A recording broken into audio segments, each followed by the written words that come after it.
All right, ladies and gentlemen, here we go. I have a good one for you. This is very disturbing.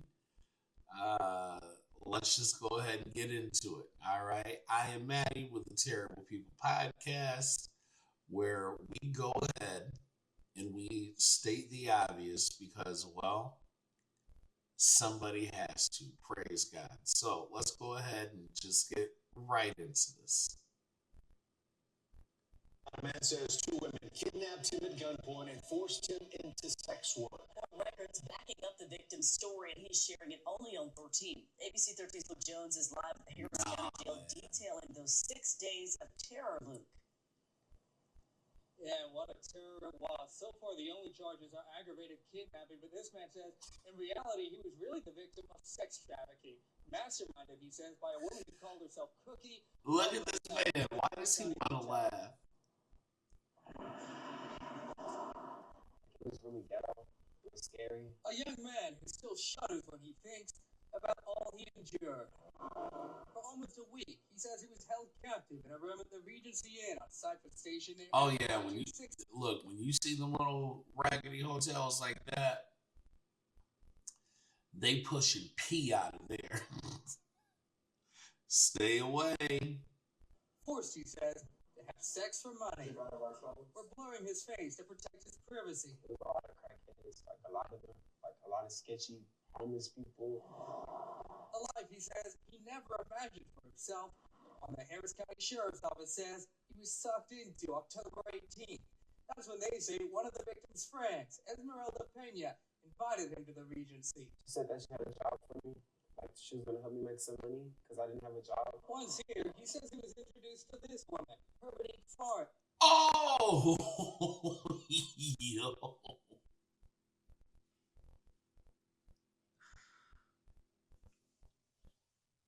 I'm I'm sorry. There is something looking at this woman. Uh, first, dog, where are her eyes going? She's like this.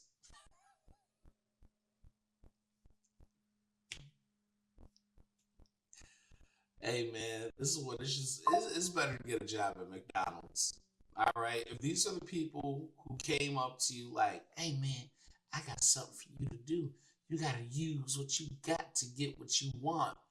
Go the other way.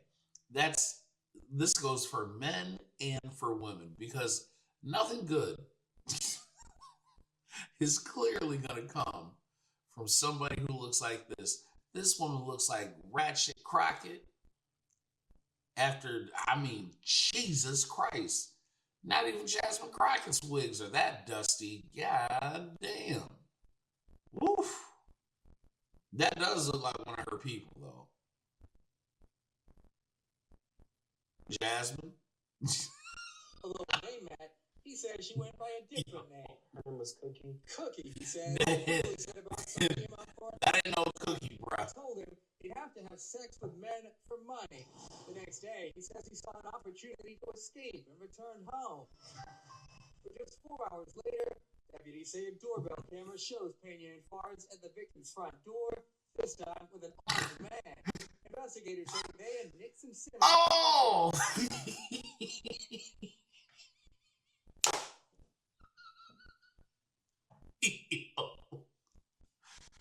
So then you got Wesley Snipes out here. All right.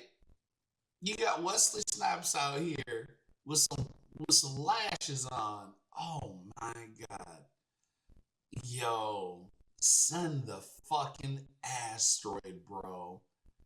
This is what you was afraid of. You gonna work them corners, little boy. No, I'm not. I ain't hurt. Somebody did something to me. Oh my god. First,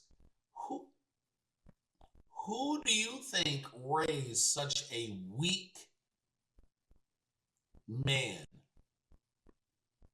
Let that question sink in. Let's continue. Car at gunpoint. Cookie started beating me, and she was like, "Don't I ever leave again? Like if I ever leave, like she'll blow my brains out." For the next 6 days, he says he was beaten, plied with drugs, and deprived of food. At night, he says he was expected to illicit men in this Ross parking lot, although he says he only ever slept with one. I knew that if I made them money, they would keep making me work for them. They would keep me around. So I just try not to sleep with anybody. Even so, he says the experience left him drained, and at one point, hoping Forrest would make good on an earlier threat. Like a couple days in, I kind of wanted her to kill me. Look, and this is honestly gross, sick, sad, but my God, son, how did you get into this? I mean, you up here getting punked by 2 women and then a trans man or trans woman with a pistol. Boy, ain't no fucking way. I told her to kill me, like just get it over with. In the end, he says it was his aunt who saved him. October 24th, he says he was able to text her using a phone he'd hidden from his captors, and that she picked him up during one of those nights out in the Ross parking lot. I was like, yeah, this is not a good place to be at. And the victim says he wasn't the only one forced to do this. One of the suspects, Esmeralda Pena, also beaten and made to walk the streets. He says right now this case still under active investigation. Live downtown, Luke Jones, ABC. Hey, yo, man. You know what? Yo, what are you supposed to do with this kind of info?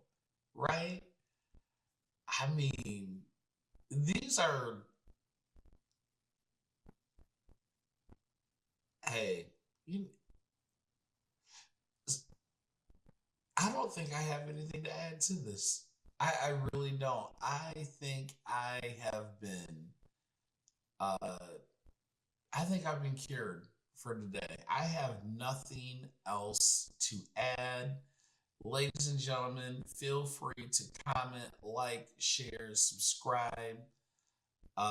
Stay out of the Ross parking lots. Stay out of Burlington parking lots.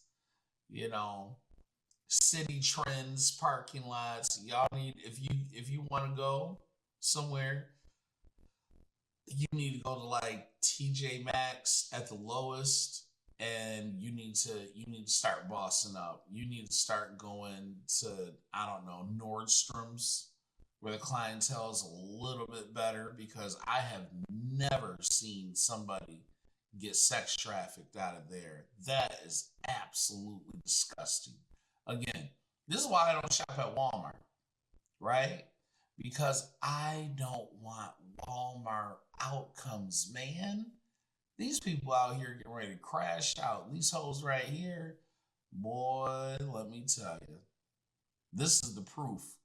Anyways, ladies and gentlemen, like, share, comment, subscribe.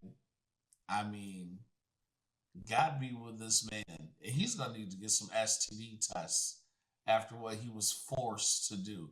This is just gross. Gross, but it's still funny. Everybody, I will see you in the next one. Peace. Jesus Christ.